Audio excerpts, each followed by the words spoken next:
नुकु पिया सेताहाग ᱧᱩᱛᱩᱢ ᱫᱚ ᱦᱩᱭᱩᱜ ᱠᱟᱱᱟ ᱠᱟᱞᱩ, ᱱᱟᱲᱩ ᱟᱨ ᱴᱷᱟᱲᱩ। नुकु दो आड़ी जोर को गाते तहन आर साव सावगे जहानाक को रपड़ तहन। आदो कालू दोय लैया तेहें दो बापला ओड़ा बो सेनोआ। बापला ओड़ा इन नेल अगु का बापला ओड़ा रे आड़ी बेस बेसाहाग जम ᱧᱩᱣᱟᱜ को बनाव का। आदो तेहें दो आबो दो बापला ओड़ा से बो सेनोआ कालू उनका लैया। इना परे नाड़ू दो लैया ओकारे। इना परे कालुई लय गद किया हाट उस्ती आतु रे मेटांग छापरी कुड़ी को अगुई कना ओडे आबो बन सेनोआ। आबो दो जखन आको बरियतो को सेनोआ उन समय उकु उकु तेबो सेनोआ आर मेधा तेबो सेनोआ। लय गद किया बांगा मेधा तेदो बाबन सेनोआ।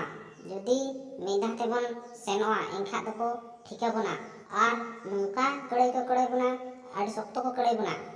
ना खातिर नाड़ू दो लय किया मेधा तेदो बन बांगा मिद मिद हर तेबन सेनोआ एनखा दो बेस बेसाक बो पड़ाआ आर अड़ी नापाय नापाय बो जम अगुया आर पूरा लाज पे पूरा दी धबी बो जम अगुया। नाड़ू दो लय गद किया बांगा मेधा तेगो सेनोआ। कालुई लय गद किया बांगे ठीक गे लय आनुई दो आबो दो मेधा तेदो बाबो सेनोआ आबो दो भेगार भेगार बो सेनोआ। एनखा दो आबो बाको ठिका दाड़े बना आर उकु उकु ते हो पूरा लाज पेरेज बो जम अगुया। कालू दोय सियान गे ताहे इना लगी कालू गे माड़ांग दोय मोढ़ायना।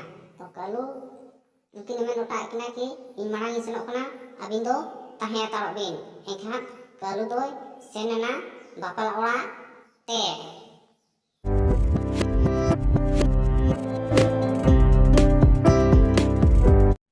कालू दो बापला ओड़ा ए सेटरेनते आर बाड़गे धारे करे अचुर बड़ाग कनाय। टटका गे जिले नाम किया आर उनका गे लासो ए छुटावना।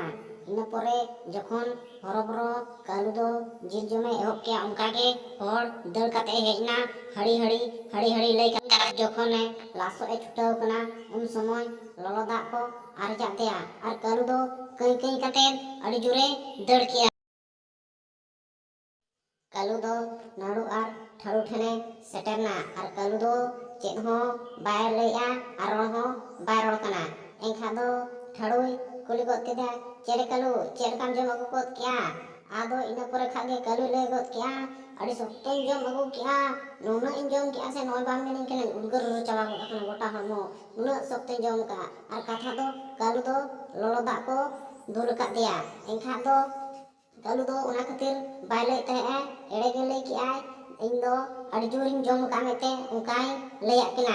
इना परे दो कालुई लय गद किया नितो दो ओकोय आबिन मिसेनोग कना। इना परे दो ठाड़ुई लय गद किया इन मिसेनोग कना। इना परे दो ठाड़ू होय मेन गद किया ठीक गया तबे आबिन ताहे तो आबिन इन इधाइन जम अगु लगे। इना परे ठाड़ू मेधा बापला ओड़ा जजमे सेनोग कना।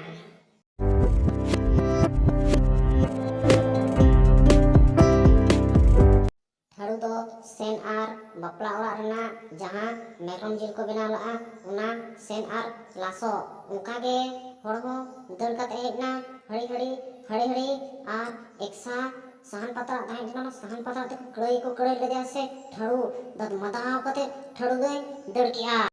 ठाड़ू दो नाड़ू आर कालू ठेने सेटरना सेटर कातेन चेद हो बाय लैया।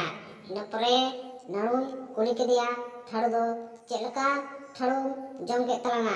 इना परे दो ठाड़ूई लय गद किया अड्डी सिबिल सिबिल जम के तना खाली जिल गिन जम के तना। जिल जम तेगे नय खाली फुलाव गद कना आर मोटा गद कना मोटा गिन नेल गद कना। आर कथा दो सहन पड़ा तेको कड़ाई का देते नलाज को ताय मु गे नेल गद कना। इना परे गान गे नाड़ू लय गद किया ठीक गया तबे इन मिधाई सेनोग कना आर सिबिल आ इन जम अगुया। ठीक गया तबे कालू लय गद किया दो तबे आम इधा सेनोग में। आर नाड़ू दो बोका धरा गया पाय सियाना उना खातिर नाड़ू दो बाई बाई तेगे सेनोग कनाय। उना खातिर बाई बाई ते सेनते आर कालू दो मोढ़ा हाकना बापला ओड़ा ते।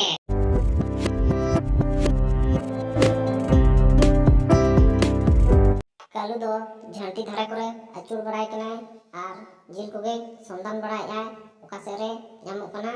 नाड़ू दो जिल जहाँ लेकाय नाम किया उनका के लासोए छुटाव कना अडी हरबरो जमे छुटाव कना नाड़ू दो उनका के होड़े हेजना नेल किदियाय कि मेरम जिले जम चबाया नाड़ू दो अडी उसरा उना ललो सबड़ी ताहे कना और ना ललो सबड़ी नाड़ू दो तायनम से रको जोसा दिया से नाड़ू नाड़ू अड्डी दड़े दड़ किया नौका दड़े दड़ किया चिडिर पट्टम इदीना नौका चिडिर चिडिर दड़ किया अड्डी सख्त दड़ किया नाड़ू मने के आ तो तीसरी बार बापना ओड़ा दो एनखा दो नाड़ू जहां लका के दड़ सेटर नाय अकेरिंग बनार गाते ठेन नाड़ू दो अकेरिंग गाते ठेने सेटरेंते आर चेद हो बाय लइया थीरका नाय एनखा दो काली कुली किदिया चेलका नाड़ू जम के तलांगा इना परे खागे नाड़ू ले किया अड्डी गमी जम के तलांगा नुना लolo lolo जम के सका आर आलम लया होय बामेन चिड्र पटम दिगो अकना उना जो lolo lolo जम किया तायनम से तेन जम का दो बापा चेत जम मा दो अड्डी सख्तो इना परे खागे ठीके गत किया कालू दो कि नुई को पड़ाव का दिया इना परे खा जतो को लगा गत किया इना परे के नाड़ू ले गत किया चले अबिन हम अनका में पड़ाव कना से होय ना खातिर आली में पड़ाव कना बलिंग लेया आली हो अडी सख्त को क्लेय का लया आ आम हरिन क्लेय अचो कमिया बड़ी ले ला अडी सख्त को लादा के नडेगे ना करी दो मुचदना।